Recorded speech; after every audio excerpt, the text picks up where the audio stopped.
Bismillahirrahmanirrahim. Nahmaduhu wa nusalli wa nusallimu ala rasulihil karim. Amma ba'd.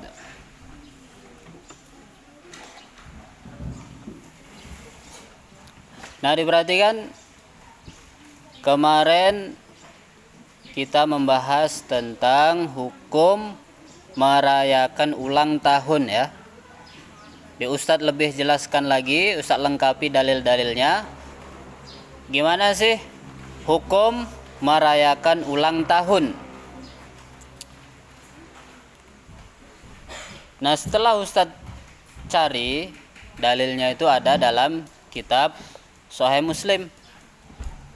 Dalam Sahih Muslim itu disebutkan Nabi pernah ditanya tentang puasa hari Senin. Di suatu ketika Nabi puasa hari Senin. Kemudian beliau ditanya, su'ilan nabiyyu an saumil itsnain faqala fihi wulidtu wa unzila alayya. Nabi SAW ditanya tentang puasa hari Senin. Wahai Nabi, kenapa engkau puasa hari Senin? Maka Nabi menjawab, fihi wulidtu wa unzila alayya. Saya dilahirkan pada saat hari Senin. Wa unzila alayya, dan saya mendapat wahyu itu ketika hari Senin. Wa unzila alayya itu maksudnya diturunkan wahyu kepadaku ketika hari Senin.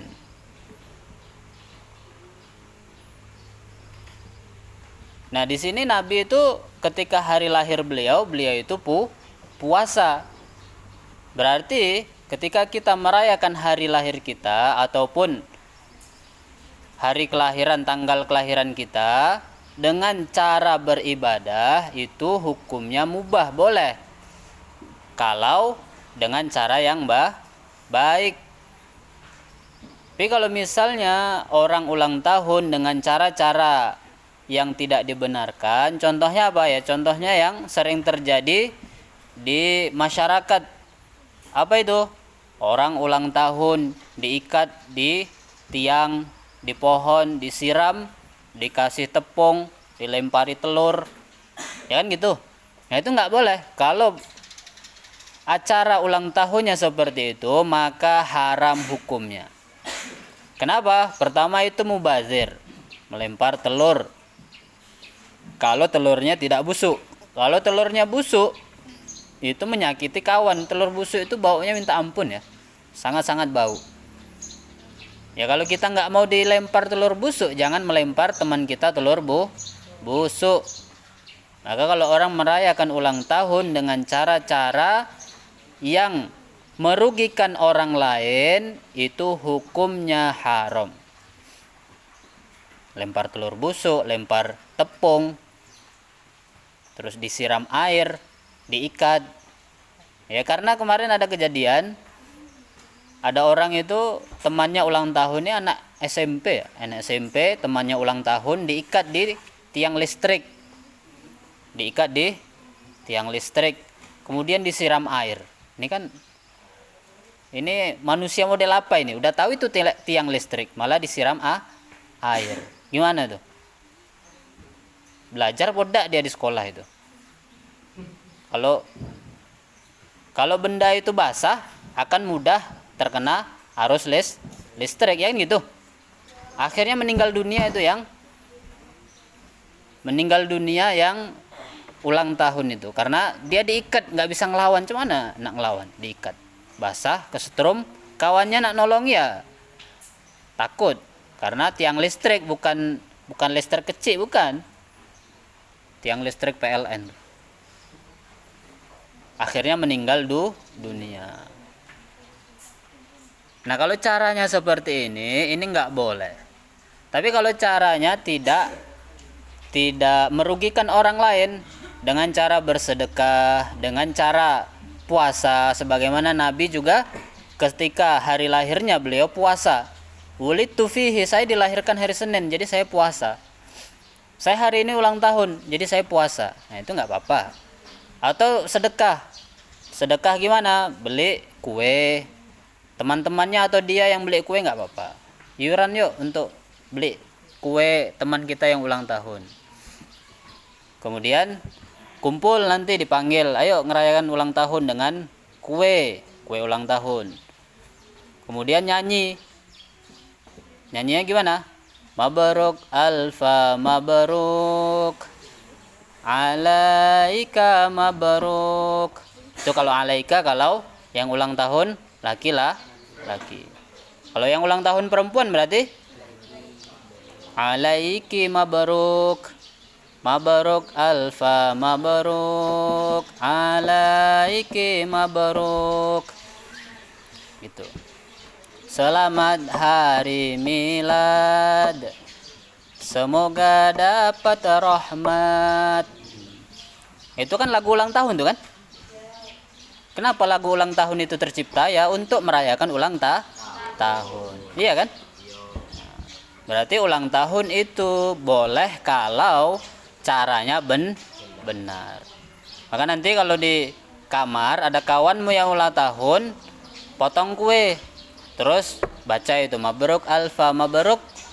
Habis itu setelah itu gimana? Potong kuenya satu dibagi kawannya makan bareng-bareng. Nah, itu namanya sedekah kue.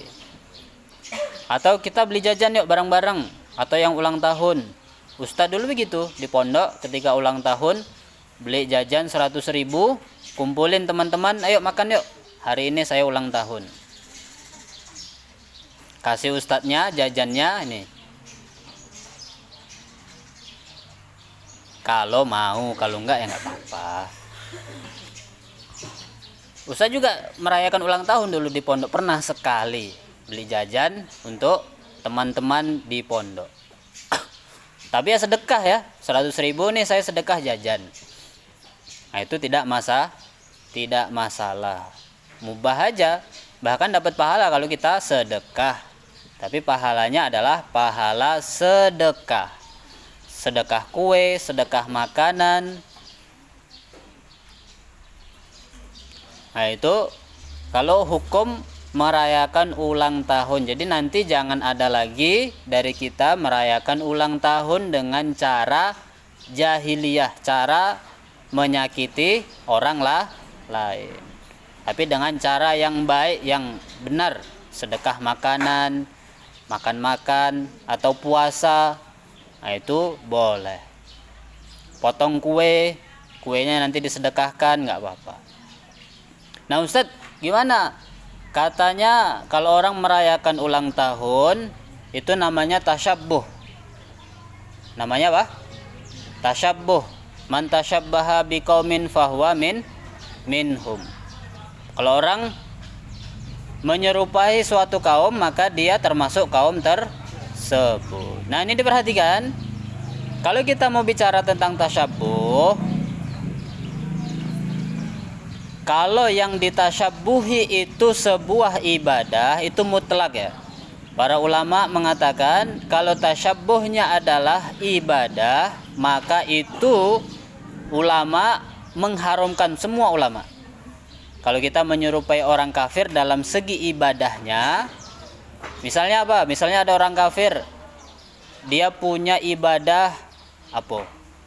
Motong ayam di pohon besar, misal contoh. Itu haram. Karena apa? Karena itu ibadah mereka. Atau mereka merayakan ibadah mereka dengan cara berkumpul-kumpul, bikin konser dan sebagainya. Ya kan gitu kan orang kafir kan? Atau bikin acara ibadah yang gimana lah, itu ibadahnya orang kafir, maka itu haram kalau kita ikuti. Tapi kalau selain ibadah, maka ada perinciannya. Ya jangan kita niat mengikuti orang kafir ketika merayakan ulang tahun. Tapi apa niatnya? Niatnya sedekah. Potong kue untuk kawannya, niatnya sedekah ketika hari ulang tahun. Jadi jangan niat mengikuti orang kafir. Kalau orang kafir kan cara merayakan ulang tahun kan gitu, dilempari telur, dikerjai, diprank dan sebagainya. Akhirnya orang itu ketakutan ketika diprank itu, histeris jadinya. Ya kalau ngepranknya biasa-biasa aja nggak apa-apa. Kalau ngepranknya sampai nangis sampai ketakutan itu yang diprank, itu juga nggak boleh. Karena apa? Merugikan orang lain. Yang biasa-biasa aja lah, sedekah. Kalau ngeprank pun jangan terlalu ekstrim sampai merugikan orang lain. Ada orang itu diprank sampai sakit hati. Dia ulang tahun ngasih hadiah kepada orang-orang, ternyata hadiah bungkusan isinya sampah. Isinya apa? Sampah. Ini ngeprank apa namanya ini? Ini bukan ngeprank, ini menghina namanya. Menghina. Ini saya ulang tahun dikasih bungkusan tuh orang-orang di situ. Ternyata dibuka bungkusannya isinya apa? Sampah. Isinya sampah. Ini menghina kan? Makanya ini tidak diperbolehkan. Ini ngeprank itu yang wajar-wajar saja.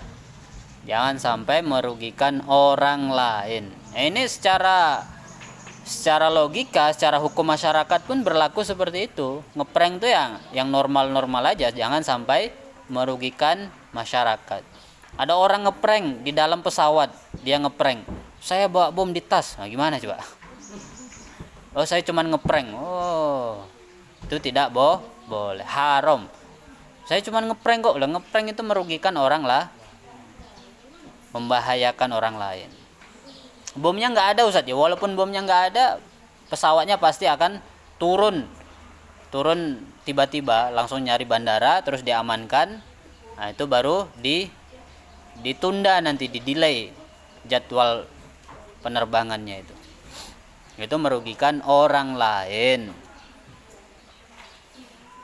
Jadi kalau masalah tasyabuh, ya banyak di negeri kita yang ngambil budaya orang barat. Kalau kita niatnya mengikuti mereka ya nggak boleh, haram.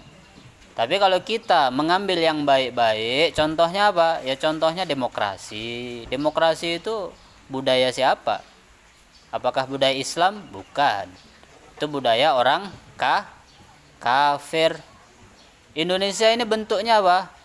Bentuk negaranya Republik Indonesia. Bentuknya republik. Republik itu apa? Ada dalam kitab-kitab ulama, dalam hadis, dalam Al-Quran. Bentuk negara republik nggak ada. Dari mana republik tuh? Republik itu dari orang kafir. Bentuknya negara republik. Tapi apakah boleh? Boleh. Karena itu hanya sistem sebuah negara, walaupun itu budaya mereka. Demokrasi juga, demokrasi harus kita jaga di negeri kita tercinta. Nah, itu budaya orang barat loh, itu demokrasi itu. Budaya Islam itu bukan demokrasi. Iya kan? Tapi apakah boleh? Boleh. Asalkan yang pertama kita tidak niat mengikuti orang kafir. Ya kita ambil yang baik-baik, kemudian kita sempurnakan menjadi lebih baik programnya. Yaitu hanya sebuah sistem negara, nggak ada kaitannya dengan akidah, akhlak atau iman. Nggak ada kaitannya dengan iman kita. Banyak lagi di negeri kita yang kalau kita mau menghubungkan hukumnya dengan man tasyabbaha biqaumin, banyak. Kalau semua tasyabuh itu nggak boleh, banyak di negeri kita yang tidak boleh. Contohnya apa? Kalau di masjid-masjid ada menara, ada kubah. Kalau kita belajar sejarah, kita baca sejarah, menara di masjid itu budaya siapa? Zaman dulu orang Islam nggak kenal masjid ada menaranya, masjid ada kubahnya. Nggak ada zaman dulu. Menara dan kubah itu adalah ciri khasnya kuil-kuil pada zaman Romawi. Orang-orang Romawi itu tempat-tempat ibadah mereka itu dikasih menara-menara dengan kubah. Tahu menara? Kalau kalian ke masjid besar, itu kan di depannya pasti ada menara itu, satu tinggi kan? Nah, itu namanya menara. Itu dulunya siapa yang buat itu? Orang kafir, orang Romawi. Bukan orang Islam. Harusnya menara itu tasabuh juga dengan kuil-kuil orang non-muslim. Tapi itu tetap boleh. Kenapa? Ya karena itu hanya sebuah bangunan. hanya sebuah bangunan. Ya kalau orang kafir punya sistem yang lebih baik, kita ambil yang baik, yang buruk dibuang jauh, ya nggak apa-apa. Jadi nggak semua tasyabuh itu haram. Kalau kita niat tasyabuh dan tasyabuh itu merugikan, yaitu haram jelas. Contoh tasyabuh yang haram apa? Tasyabuh yang haram contohnya merayakan tahun baru. Tahun baru itu tasyabuh yang apa? Yang buruk, yang haram. Kenapa? Orang tahun baru pasti apa? Isinya apa orang tahun baru itu? Maksiat, pacaran, konser. Iya kan? Tahun baru pasti begitu. Maka itu jadinya haram. Tapi kalau tahun baru isinya apa? Tabligh akbar, zikir akbar. Ya tahun baru ya kita bikin zikir akbar di pusat kota. Itu bagus. Itu bagus. Kita bikin acara sholawatan misal. Ketika tahun baru supaya apa? Supaya orang itu yang tadinya mau pacaran nggak jadi pacaran, malah jadinya sholawatan, jadinya zikir. Nah, itulah cara dakwahnya Wali Songo. Wali Songo itu cara dakwahnya begitu. Ketika zaman dulu Wali Songo datang ke Indonesia itu melihat orang-orang di Nusantara ini suka dengan pertunjukan. Suka kumpul-kumpul ya sama kayak sekarang, suka konser-konser, suka pertunjukan. Maka para Wali Songo ini nggak langsung mengharamkan, ini pertunjukan ini haram ini, harus dihilangkan, nggak gitu. Pertunjukannya diganti. Yang tadinya mereka pertunjukan nggak jelas, pertunjukan yang haram, diganti menjadi pertunjukan yang bermanfaat. Contohnya apa? Ceramah, pidato, sholawatan. Sunan Kalijaga itu cara dakwahnya gimana? Pakai wayang. Karena di sana itu waktu itu di daerah Sunan Kalijaga itu orang-orang pada suka wayang. Jadi beliau belajar jadi dalang. Nah, dari wayang itulah beliau itu dakwah. Kita harus masuk Islam, tuh wayang-wayangnya digerakin. Lagi sholat, berbuat kebaikan, sedekah. Akhirnya banyak orang-orang yang masuk Islam akibat dakwah beliau yang merubah dari kebiasaan buruk menjadi kebiasaan baik. Ketika orang mengadakan tahun baru, ayo kita bikin zikir akbar. Nah, itu bagus. Ayo kita bikin sedekah-sedekah di panti-panti asuhan. Kita bikin acara-acara yang bermanfaat. Atau kita bikin tahun baru acara debat ilmiah. Nah, itu malah lebih bagus lagi. Atau kajian kesehatan kedokteran. Nah, itu lebih bagus lagi. Daripada orang bikin acara pacaran massal ketika tahun baru, berzina massal ketika tahun baru, iya kan? Nah, sampai sini ada pertanyaan? Meninjau soal?